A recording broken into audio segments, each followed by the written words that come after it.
બનાસકાંઠામાં પશુઓ માટે ઘાસચારો ગામો સુધી પહોંચ્યો। જળબંબાકાર બાદ જિલ્લામાં તારાજી સર્જાઈ હતી। સુઈગામ, વાવ, થરાદ અને ભાભર સહિતના ગામોમાં ખેતરો તરબોળ થયા હતા। પશુઓનો ઘાસચારો પલળી ગયો હોવાથી હાલત ગંભીર બની।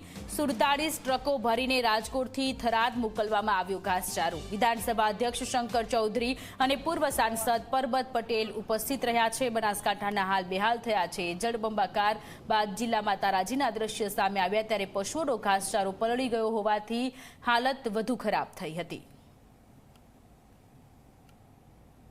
હું આભાર માનીશ માનનીય મુખ્યમંત્રી શ્રી ભૂપેન્દ્રભાઈ પટેલ અને એમની સરકારનો કે એમણે અહીંયા આવ્યા ત્યારે એક જાહેરાત કરી હતી કે ઘાસ માટે પણ વ્યવસ્થા અમે કરીશું। અહીંના લોકોની એક માગણી હતી કે ગાય ભેંસ માટે ખાસ સૂકું ઘાસ મળે, કેમ કે ઘણું બધું ઘાસ પલળી ગયું। તો આજે થરાદ તાલુકાની અંદર આપ જોઈ રહ્યા છો મોટા પ્રમાણમાં ટ્રકો આવી છે અને આ ઘાસ દરેક ગામ સુધી પહોંચાડવા માટેનું આગળ વધારી રહ્યા છીએ।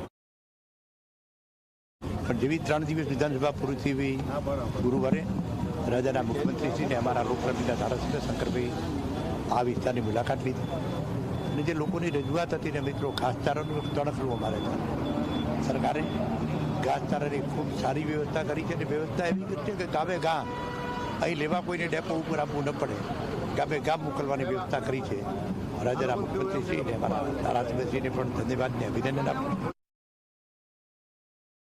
અને આ પૂર વધારે આવવાના કારણે માલને પશુને ખૂબ તંગી ઘાસચારાની હતી, એટલે માન્ય શંકરભાઈ સાહેબે અમારા ગામમાં ઘાસ પોખતો કર્યો છે અને બધા વિસ્તારમાં ઘાસ પોખતો પશુઓ માટે કરેલું છે।